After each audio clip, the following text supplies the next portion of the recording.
Baiklah para siswa, kita akan mulai bab tentang kongruen. Kongruen itu artinya kembar, artinya bentuknya sama dan ukurannya juga sama. Nah, jangan keliru dengan sebangun. Kalau sebangun itu bentuknya sama, tapi ukurannya beda. Sebangun sudah kita bahas yang lalu, sekarang tentang kongruen. Kongruen nama lainnya kembar. Kapan dua segitiga dikatakan kongruen atau kembar? Kalian tahu bahwa segitiga itu mempunyai unsur sisi dan sudut, atau 3 sisi dan 3 sudut. Nah, dia akan menjadi suatu dua segitiga akan menjadi kongruen sama jika terpenuhi 3 unsur sama, dan 3 unsur itu bisa macam-macam, bisa sisinya sama, atau sisi sudut sisi, atau sudut sisi sudut. Nanti kita bahas satu persatu dengan dalil ya. Baiklah, kita pelajari dalil yang pertama dulu. Dua segitiga sebangun jika sudut-sudutnya yang berpasangan sama besar. Jadi sudut berpasangan sama besar, dan sisi-sisinya yang berpasangan juga sama panjang. Jadi semuanya sama, sudut maupun sisi. Tetapi untuk membuktikan bahwa dua segitiga itu kongruen, tidak perlu tiga-tiganya sama. Cukup misalnya 2 sisi dan 1 sudut. Nah, itulah disebut dengan sisi, sudut, sisi. Nah, maksudnya begini.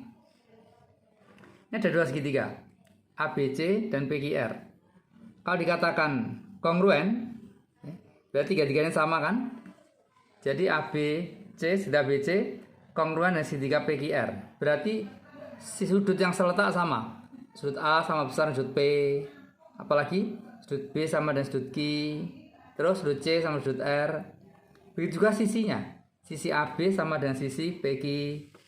Sisi BC sama dengan sisi QR. Dan sisi AC sama dengan sisi PR. Jadi sisi dan sudutnya sama. Nah, sekali lagi untuk membuktikan ini tidak perlu semuanya sama, cukup kita ambil misalnya 2 sisi dan 1 sudut. Itulah disebut dengan dalil sisi sudut sisi. Jadi cara membuktikan dua segitiga kongruen itu berdasarkan 4 dalil. Kita pelajari dalil yang pertama dulu. Sisi sudut sisi, apa artinya? Cukup dibuktikan ada 2 pasang sisi yang sama panjang dan sudut yang diapitnya sama besar. Begitu? Nah, maka ini sudah bisa membuktikan bahwa dua segitiga itu kongruen. Selanjutnya, akibatnya maka semua sisi dan sudutnya yang berpasangan sama pula. Gitu ya? Baiklah, lebih jelas dengan contoh soal.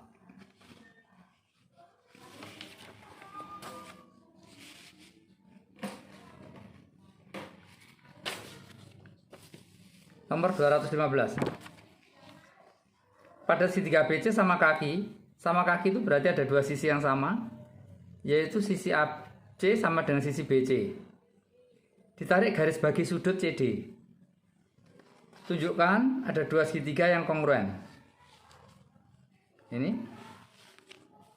Tuliskan selanjutnya sisi dan sudut-sudut yang sama. Akibat selanjutnya ya. Nah, digambar seperti ini anak-anak. Segitiga sama kaki ABC, sisi AC sama BC diketahui sama ini ya, diberi tanda seperti ini. Kemudian ditarik garis bagi sudut C dari titik sudut C ke D. Karena garis bagi sudut berarti ini sudut ini sama. Gitu ya. Nah, apakah ini siku-siku? Semula belum tahu. Semula belum tahu kalau ini siku-siku ya. Belum bisa disimpulkan. Kita harus buktikan dulu. Nah, tunjukkan ada 2 segitiga yang kongruen. Maka kita pilih segitiganya ADC dan BDC. ADC dan BDC.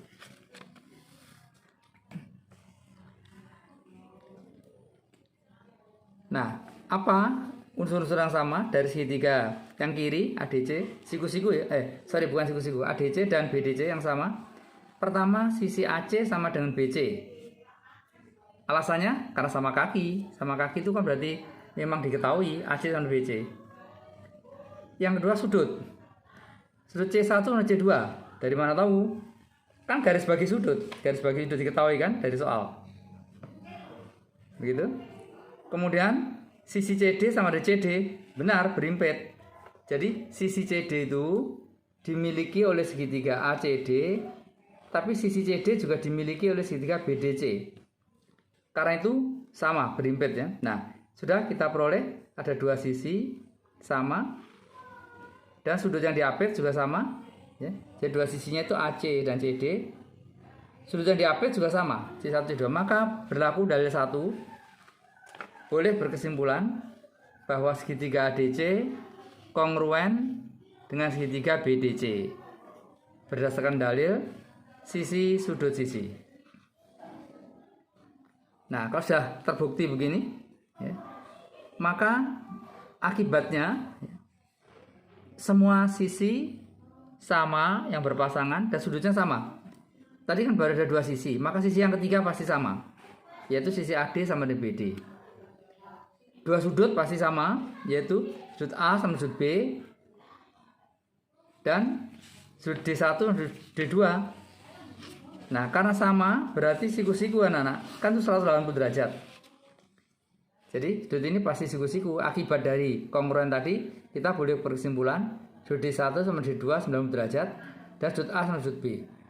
Karena itu anak-anak kita pakai sekarang kalau ada segitiga sama kaki ya, di mana sisi AC dan BC, maka sudut kakinya ini sama, sudut alasnya sama, sudut A sama sudut B.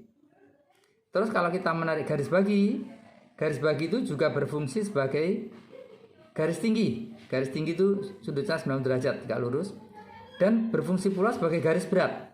Apa itu? Garis yang membagi dua sama panjang sisi depannya. Kenapa? Karena AD dan BD. Berarti CD ini menjadi garis berat. Gitu ya. Baiklah.